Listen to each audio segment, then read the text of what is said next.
Good morning. Morning.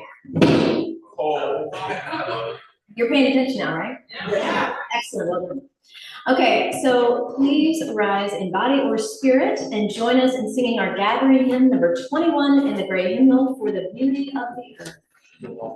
We're going to do all 4 verses, y'all. And I think we know this pretty well. I'll do the last 2 bars. Tycho says we'll do the last 2 bars and then we charge, last 4 bars, and then we're charging in under Dan's leadership.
If you carry the weight of a weary world on your shoulders, or you enter through the doors with a song in your heart and a skip in your step, we are glad you are here.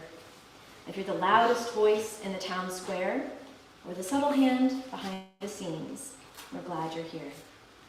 If you have failed once or 1,000 times, we are glad you are here. If you sing like angels, mumble behind the hymnal, we are glad you're here. This community is what it is because of your presence. So welcome into this space of love, support, justice, compassion, fellowship, and worship. We're glad you're here. The mission of UUCO is to provide a caring, intergenerational community that fosters spiritual growth through free thought and discussion with respect for personal belief. A community that seeks the wisdom of many religious traditions and of ourselves, that celebrates diversity, and encourages the expression of personal ideals in service to people, other life, and our planet.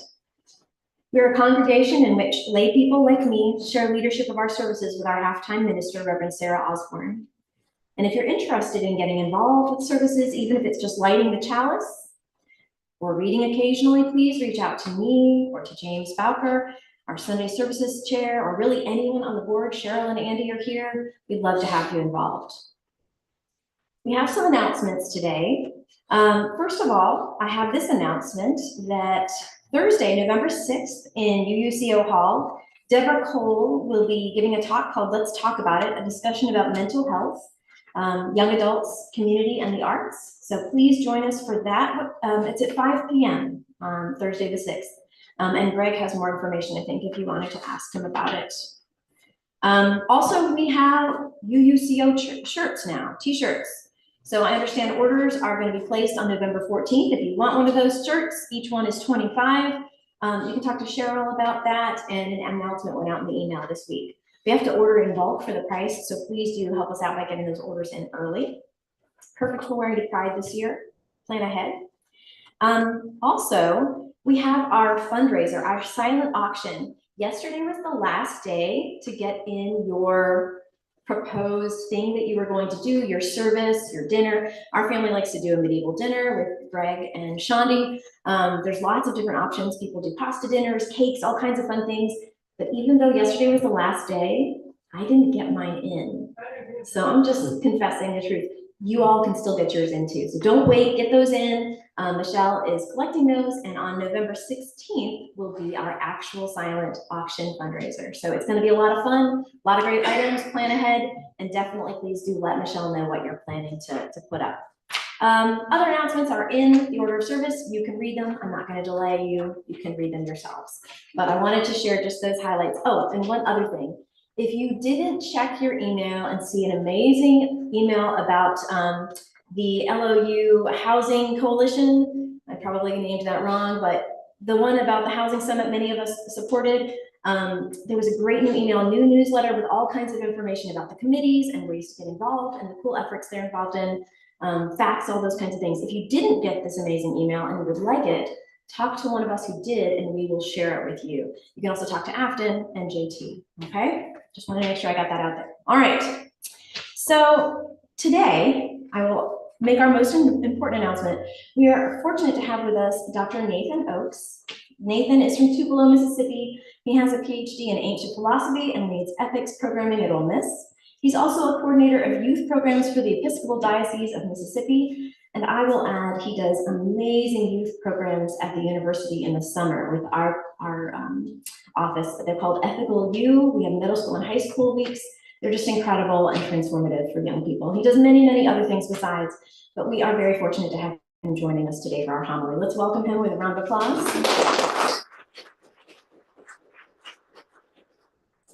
And his wife Meg is equally amazing, but I don't have a bio for her. All right, so our call to worship this morning comes to us from a collection of hymns credited to Homer. This one is Homeric hymn 30, To Earth, Mother of All. I will sing of well-founded earth, mother of all, eldest of all beings. She feeds all creatures that are in the world, all that go upon the goodly land, and all that are in the paths of the seas and all that fly. All these are fed of her store. Through you, O Queen, men are blessed in their children, and blessed in their harvests. And to you it belongs to give means of life to mortal men and to take it away. Happy is the man whom you delight to honor. He has all things abundantly. His fruitful land is laden with corn, his pastures are covered with cattle, and his house is filled with good things. Such men rule orderly in their cities of fair women. Great riches and wealth follow them. Their sons exult with ever fresh delight, and their daughters in flower-laden bands play and skip merrily over the soft flowers of the field. Thus is it with those whom you honor, O holy goddess, bountiful spirit. Hail, mother of the gods, wife of starry heaven, freely bestow upon me for this my song's substance that cheers the heart. And now I will remember you in another song also. And now, it is the time for the moment in our service where we greet one another. As a gesture of holy hospitality, we invite you to share a moment with the folks around you. Extend a hand in peace, offer a hug, or perhaps a word. And as a practice of consent, if you would prefer not to engage in this ritual, simply put your hand over your heart, and folks will honor your choice. Please turn to the person on your left and your right and briefly greet your neighbor.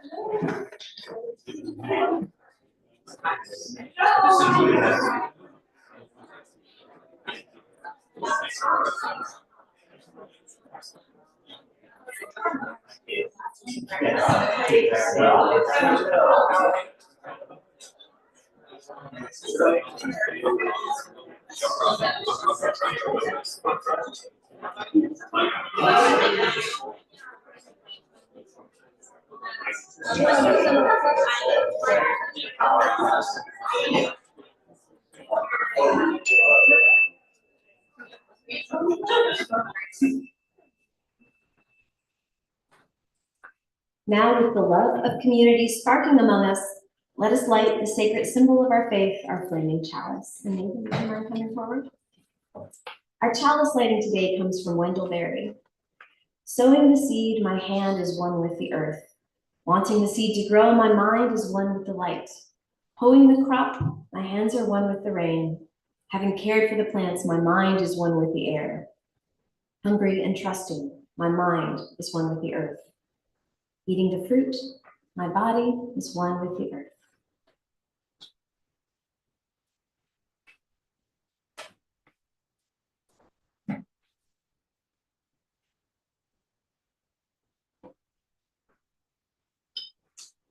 Please rise in body or spirit as we sing our community hymn number 128 in the Great Hymnal, For All That Is Our Life. Tycho, any notes on this? It has its own little intro, and I think we also Okay. do that some of the time. Let's do it. Ready?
Time for all ages.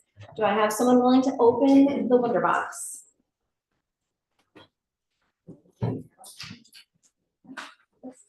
Ooh. A turtle shell. Oh, thank you. This lives on my front porch. Usually. So think about that turtle shell as I tell this story. Story time. Story time. Good job, you guys are getting it. So this is the story of the tortoise and the hare as we're retelling it today. There was once a road, and on it walked a tortoise and a hare. Now, the hare was talking all about how fast he was and how he loved to win races, how good he was at racing. The hare was very proud of this. He had never really thought about how easy it was for him to win races, because of course he's a hare. He has long legs and a speedy, fast, strong body. So it was easy, but he was very proud nonetheless. And he said to the tortoise, "Too bad for you that you can't win races like I can. It's a real bummer." And the tortoise looked at him and he thought to himself, "I don't really like to be told what I can and can't do." The tortoise said, "Well, I don't know. I've never run a race against you. Maybe I could win one." And the hare laughed and said, "Yeah, right." And the tortoise said, "Well, let's try it. Let's see." And so the two agreed to have a race, and they set a course that would be nice and long because the hare didn't want it to be over too fast. And they found a fox who was willing to judge it. And so they lined up and they got ready, and off the hare went. Now, in no time at all, the hare was more than halfway through, and he came to a shady tree, and he saw it, and he thought, "That looks nice. I kind of like a nap." He wasn't even thinking anymore about the race. It wasn't even that important to him. And so he laid down, and he thought, "You know what, I'll wake up just about the time the tortoise is walking by. I'll have a good laugh, and I'll finish." Well, the tortoise, meanwhile, was back near the beginning, walking as fast as his little legs could carry. And think about that shell and what it's good for. It's good for protecting you when you're scared. It's good for feeling cozy on a rainy day, but it's not good for carrying in a race. It's heavy. But the tortoise didn't think about that. What the tortoise thought about was, "I can do this, I'm gonna make it. I can do this, I'm gonna make it." And he just kept going. In fact, the tortoise was so focused, I can do this, I'm gonna make it, that he didn't even notice the hare sleeping. He walked right by as fast as he could, and he was just about to cross the finish line when the hare woke up. And he saw the tortoise and he panicked and he thought, oh no, and he took off racing, but it was too late. The tortoise walked across the finish line and won. And I want you to know what each of the animals thought in that moment. The hare thought, I really should have won that race. I mean, really, if you think about it, I was the faster one. So really, I think I did win that race. I should have won that race. I really did win that race. Well, what the tortoise thought was, I'm really glad that I have strong legs that could carry me as well as they did. And that's the lesson of the story. I want you all to think about where we see ourselves in this story. Story time. Story time. And now we'll let the children head off to their D&D and whatever that they're going to be doing. And we don't need the song. They're so fast. It's okay. Okay. So we're now going to do a responsive reading that I hope you will find in your order of service. It should be in there. I didn't check beforehand, but I think it is. I should know. Our team's got this. It's a long one. It is from the Canticle of Brother Son by St. Francis. I've adapted the words slightly for a more UU feel to it, but it is one that is one of my favorites, and I know Nathan likes it as well. So I will read the non-italicized portions and you will do the italics. Most high, all-powerful Creator, all praise is yours, all glory, all honor, and all blessing. To you alone, most high,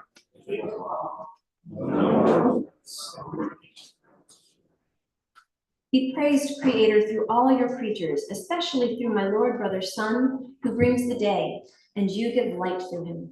And he is beautiful and radiant in all his splendor. Of you, most high, he bears the license. Be praised, Creator, through Sister Moon and the stars. In the heavens you have made them precious and beautiful. Be praised, Creator, through brothers wind and air and clouds and storms. And all the weather through which you give your existence. Be praised, Creator, through Sister Water. She is very useful and precious. Be praised, Creator, through Brother Fire, through whom you brighten the night. He is beautiful, cheerful, strong. Be praised, Creator, through our Sister Mother Earth.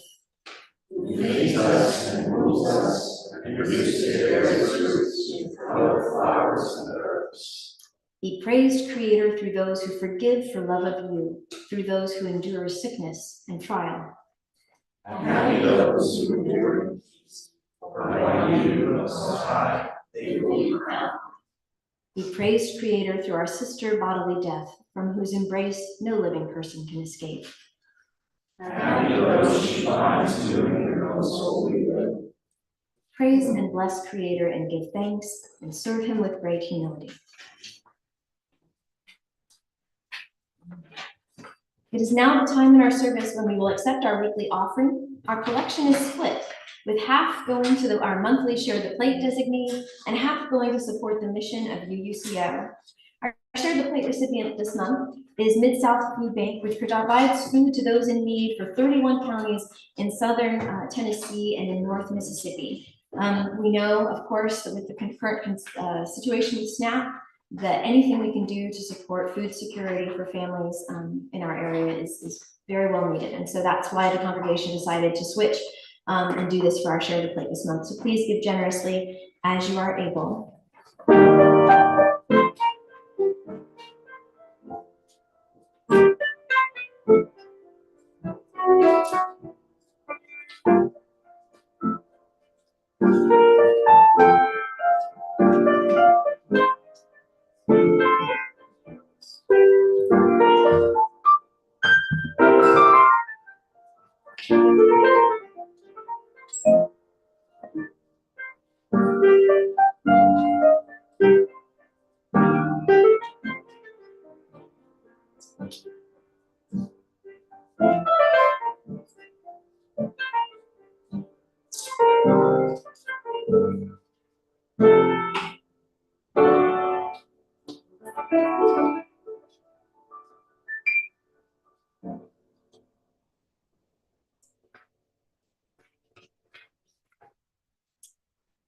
I'm going to invite Nathan forward to drop pebbles for me. We now enter into a ritual to share what is in our hearts and lay it at the altar of community and spirit. Using a pebble dropped into a bowl of water to symbolize the ripple effect of the events of our lives upon the larger community, we will now share the grief, gratitude, and moments of growth that have touched our lives since we were last together. Our first pebble is one of joy for our visitors and friends. We offer a warm welcome to you. We're so happy that you're here today. We'll now share the written words of our joys and concerns. We have a note of gratitude. Marge Holland is doing well in the Pontotoc Rehab Facility. She is now welcoming visitors. So please drop a pebble of joy. I heard that from somewhere else this week too. I was so happy. This is a note to the UU Oxford congregation from Shanda, Alex, and Eddie. We have landed softly in a house in Memphis that we love. We found a UU community there that we like and hope to become regular members. We'll visit when we can, but we invite you all to visit us also. We love you and miss you. We just want to remind you what a special place this is because of you all. Thanks for being such a great family to us. This is a note from Mary Keha, a note of gratitude. Michael and Betsy are grateful for your good intentions sent for their van to be repaired, out of service since June. So thank you for that. And love to all those suffering in global conflicts. Thank you, Mary. This is a note of grief from Chris. Please keep in your thoughts my mother-in-law, Sharon, who has been in the hospital for a week, and also my husband, Greg, who has been having some health issues. And Chris Serbeck. All right, and finally, we drop a pebble into the water for all the grief, gratitude, and growth moments that remain unspoken. All that we hold in our hearts for ourselves, for each other, and for the world is held in this community and by a love that is limitless. Amen, and blessed be. Thank you. So I'm going to invite Andy forward. He's gonna share a reading with us from Marcus Aurelius, who was a Stoic philosopher, among many other important things, such as being at birth. Thank you. From Meditations, Book 1.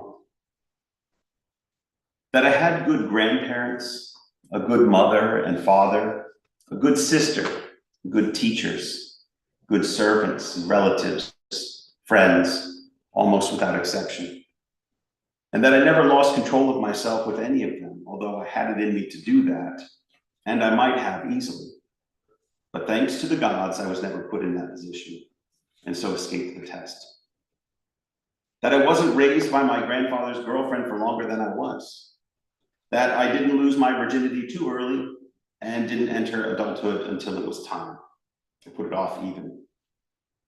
That I had someone as a ruler and as a father, who could keep me from being arrogant and make me realize that even at court, you can live without a troop of bodyguards and gorgeous clothes, lamps, sculpture, the whole charade. That you can behave almost like an ordinary person without seeming slovenly or careless as a ruler or when carrying out official obligations. That I had the kind of brother I did, one whose character challenged me to improve my own, one whose love and affection enriched my life. That my children were born sound in mind and body. That I wasn't more talented in rhetoric or poetry or other areas. If I'd felt that I was making better progress, I might never have given them up. That I conferred on the people who brought me up the honors they seemed to want early on, instead of putting them off since they were still young, with the hope that I'd do it later. That I knew Apollonius and Rusticus and Maximus. That I was shown clearly and often what it would be like to live as nature requires. The gods did all that they could through their gifts, their help, their inspiration, to ensure that I could live as nature demands. And if I've failed, it's no one's fault but mine. Because I didn't pay attention to what they told me, to what they taught me practically, step by step. That my body has held out, especially considering the life that I've led. That I never laid a finger on Benedicta or on Theobatus, and that even later, when I was overcome by passion, I recovered from it. That even though I was often upset with Rusticus, I never did anything I would have regretted later. And that even though she died young, at least my mother spent her last years with me. That whenever I felt like helping someone who was short of money or otherwise in need, I never had to be told I had no resources to do it with. And that I was never put in that position myself of having to take something from someone else. That my wife is the sort of woman she is, meek, loving, simple. That my children had competent teachers. Remedies granted through dreams, when I was coughing blood, for instance, and having fits of dizziness, and the one at Caeta. That when I became interested in philosophy, I didn't fall into the hands of charlatans and didn't get bogged down in writing treatises or become absorbed by logic chopping or preoccupied with physics. All things for which we need the help of fortune and the gods. Marcus Aurelius. And now I would like to invite forward our speaker today, Dr. Nathan Oakes.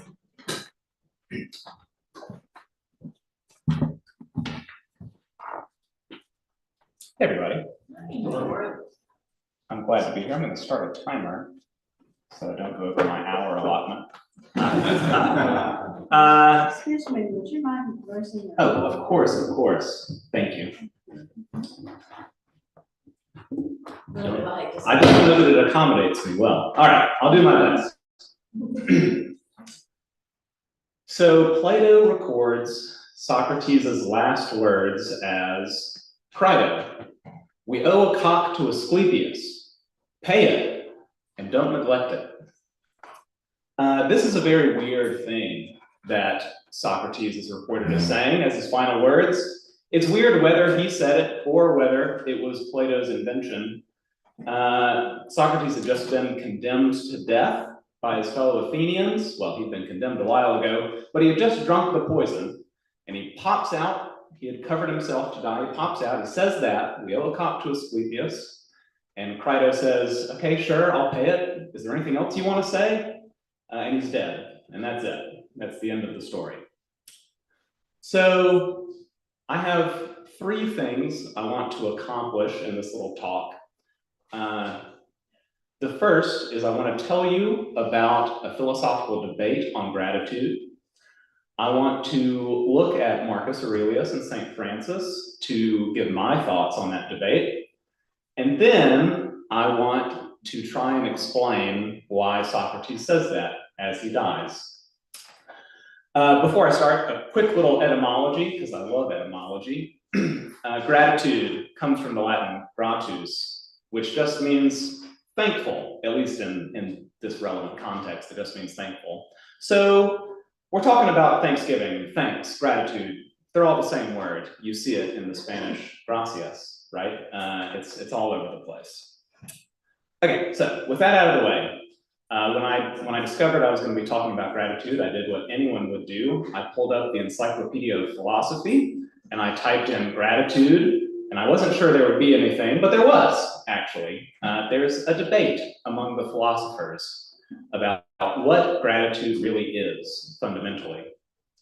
And by that I mean, what of two options is the true sort of kernel and important philosophical bit of gratitude. On the one side, you've got the camp that says gratitude is about gratitude to someone for something, right? That is what is fundamental to the concept of gratitude. And on the other side, you've got people who say the fundamental part of gratitude is just gratitude that. It's this feeling of gratefulness for some fact about the world. And by far, the more popular of these two choices among philosophers is gratitude to. They call it prepositional gratitude because it has a gratitude to versus propositional gratitude because it's gratitude that some proposition, right? And the philosophical debate circles around what gratitude to requires and demands, since it's obviously the right one, right? It seems to require that there's an agent to whom you're grateful, that they've done something concretely for you, probably intentionally. People seem to think there's probably some degree of reciprocity involved. You need to be willing to give back. You need to be ready to show your thanks to that person. And that all makes sense to me. I don't deny that that is interesting and present. But they say gratitude that can't be the right thing, because what is it really? It's just gladness, appreciation. That's not really worthy of study. That's just a basic idea that's covered in other parts of philosophy, right? We don't need to think deeply about that. And my immediate thought to that is, well, surely it's not just gladness and appreciation, right? Like, sometimes I smell coffee and I go, ah, that coffee smells nice. And I'm glad about it and I've appreciated the smell of the coffee. But that seems clearly different than going, wow, isn't it great that we get to smell coffee like almost every day? That seems clearly like a distinct kind of relationship to the world, right? And, you know, moreover, there's a group of psychologists called the positive psychologists. And one of the things they suggest is that you keep a gratitude journal. Every day, you write down 3 things you were grateful for that day. And that's meant to be one of the things that is most sort of concrete and helpful for promoting your happiness. And it seems to me that if gratitude that were just appreciation, that would not be a very helpful activity, right? Just listing things you liked. It's about reflecting on them in some deeper way, being grateful deep down.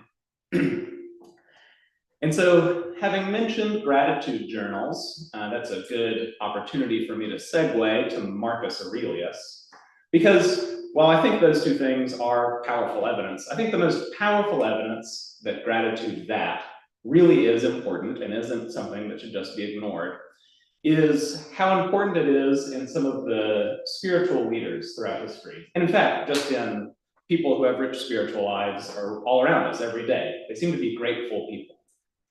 And the reading we had was from Marcus Aurelius. He was a Stoic philosopher, as Wendy mentioned. He was also the last of the 5 good emperors of Rome, right? So he's an emperor of Rome. This isn't the Roman Republic. He is the guy in charge. He rules the whole world as far as he and everyone around him is concerned. And those meditations are actually his private journal that he kept, where he wrote about what he was thinking, and they were published later. And a lot of it he wrote on military campaign. He spent a huge amount of his life campaigning for Rome. In the first book of it, we would call it a chapter really, the first book just begins, my grandfather Verus. And then it says something nice about him. And then it says, my father, blank, and it says something nice about him. And he just does that on and on. And so it's clearly, he's jotting his thoughts. And he doesn't explain what they are, but it becomes very clear they're thanksgivings, right? They're gratitudes. Someone later entitled it Debts and Lessons. And that seems right. It's all the people to whom he owes something he feels and who he learned something from. And so he does a bunch of those, and then we get to the end, and it's the gods, not my grandfather, but the gods. And then there's a big, long list. And I think that list is interesting in a few ways, and I think that whole chapter is interesting in a few ways. On one hand, it's interesting for proving my point, because all of those start with that. Not to, but that. And it's clear that they're gratitudes. It's also interesting because while he does express gratitude to specific people in the earlier sections, he then double dips in that section on the gods. He's grateful that he had this brother. He's grateful that he had this wife. He's grateful that he had this grandfather. And of course, it makes sense to be grateful to those people for what they've taught you. But he takes it a step further. Those people didn't choose to be present in his life. They didn't make themselves exist, right? Somehow the universe brought those people to him. And he thinks that's worthy of its own section and its own separate bit of gratitude. It's also interesting, this whole section, because, like I said, he was the Roman emperor. He was the guy in charge. In a sense, everything is owed to him. It would be hard for someone to give him something which, legally speaking, he didn't deserve, right? Which is one of the things that seems to be required on the gratitude too. You don't need necessarily to be grateful to someone for doing what they owe you. You're especially grateful when they do something above and beyond. But you can't do anything above and beyond for Marcus Aurelius. And yet, he begins his journal with a big list of gratitudes. I think that's cool. And many people have thought it was cool throughout history. This is one of the more influential books among politicians and philosophers and what have you. Another example of someone who was extremely good at expressing gratitude was from our other reading. That was Saint Francis of Assisi. So Marcus Aurelius is in the 100s AD. Saint Francis is in like the 11 to 1200s AD. And Saint Francis was a pretty rich guy as a youth, apparently, and he ended up giving everything away, as you may know. He became famous and influential for his commitment to true poverty and for traveling around offering praises, right? Expressing humility and expressing his thankfulness for creation. One of the famous stories about him, there's lots of cute little stories which obviously aren't true, but they're powerful nevertheless, is that he was asking people for advice, whether he should go on preaching or whether he should settle down. He was like an itinerant preacher, right? He would travel around and preach. And he got word back that everyone thought he should keep going on preaching. So he got, okay, all right. And he went and found some birds. And he started preaching to the birds. And he told them that they had so much to be grateful for and that they should praise God for everything that they had been given. He ends it with something like, "So, sister birds, don't be ungrateful. Continually praise the Creator who has given you so many gifts." And I've heard someone call St. Francis a religious genius, which I think is a fun phrase, but it seems right. There's something extremely powerful about St. Francis and the vision he gives us, someone who's adopted extreme poverty and has used that to feel a kinship to the rest of the universe, because he's no different than the rest of the animals that occupy it.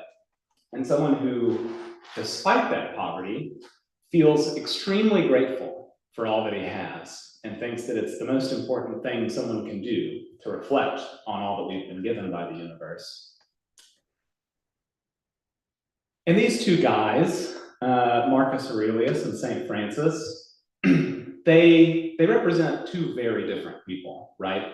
Marcus is a conqueror, an emperor, the most powerful, richest person in the whole world. St. Francis is the opposite. He is a nobody at first. He's just a guy who gives up everything. He's not even a priest. And through his raw spiritual power, the Pope grants him the ability to start his own order of monks, the Franciscans, which survives to today. And I think what unites these two guys, what marks them off as similar and as worthy of respect and study, is the great extent of their gratitude that, right?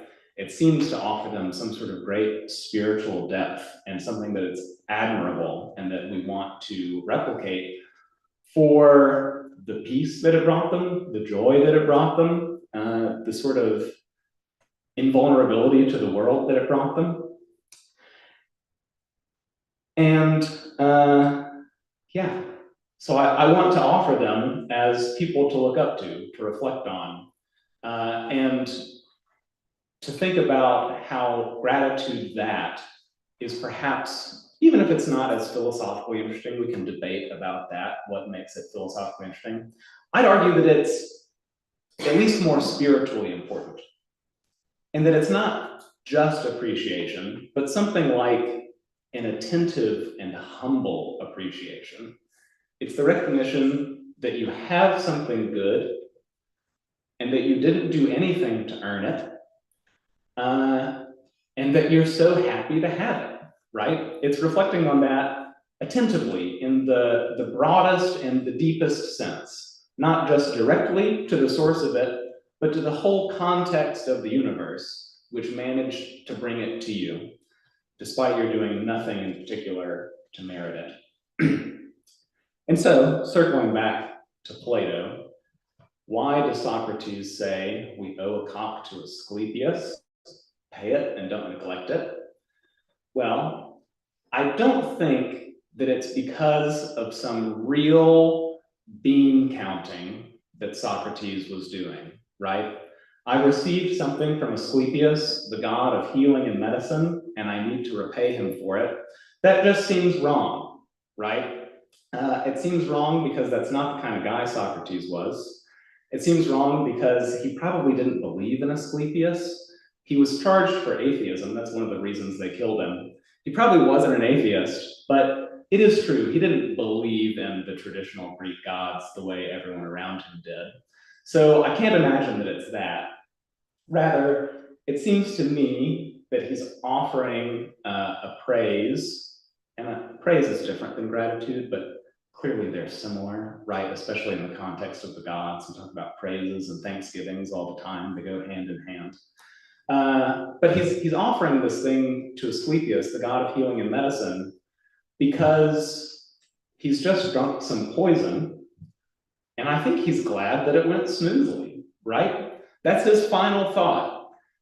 I'm dying right now, but at least it's gone well. It's been a nice, peaceful process, which they describe, and now I get to finish my long life in a way surrounded by my friends, in a way that is not painful. Thank you, Asclepius, for that bit of medicine. And so I think that's another paradigm instance of that attentive and humble appreciation. Even in a really bad circumstance, there's a lot to be grateful for. One final thought to close us off on. You might have reflected as I've been talking that Marcus and St. Francis and Plato are all actually grateful to the god, right? Or to the gods. And to that I say, fair enough. If you really want to focus on gratitude too, I think that's great. I think it's an important part of life, and I won't try and convince you out of it any more than I've done. But at the very least, I think there is something special and important about directing it to the highest level once in a while. And so if you think that that has to be an agent for it to make right philosophical sense, then great, express gratitude to God. That seems like a very different and important kind of thing than the sort of worldly gratitude we express all the time to one another. And those are my thoughts. Thanks for listening to me.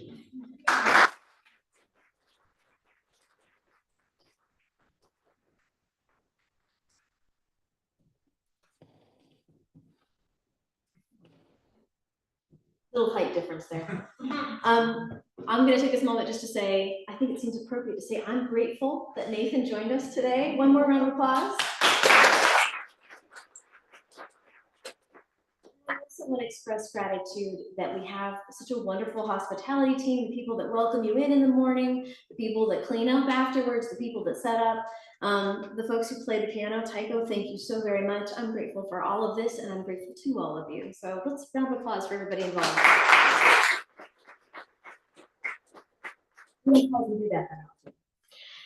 So now we'll read our final words also from Marcus Aurelius.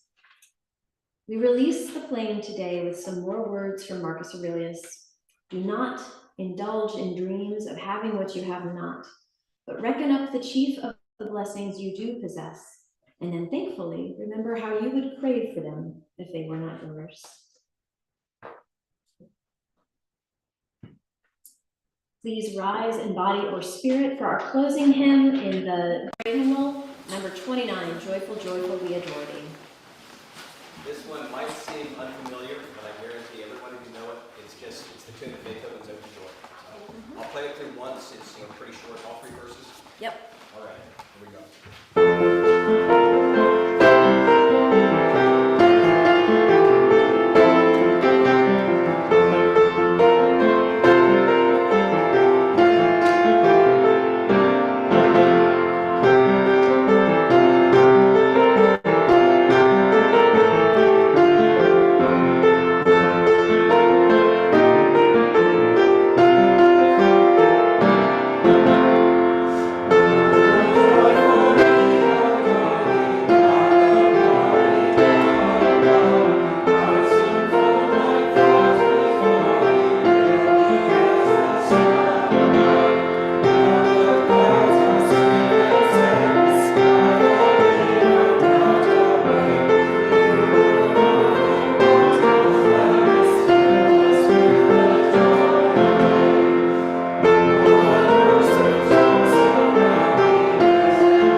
Congregational blessing words are go in peace, believe in peace, create peace, and be peace.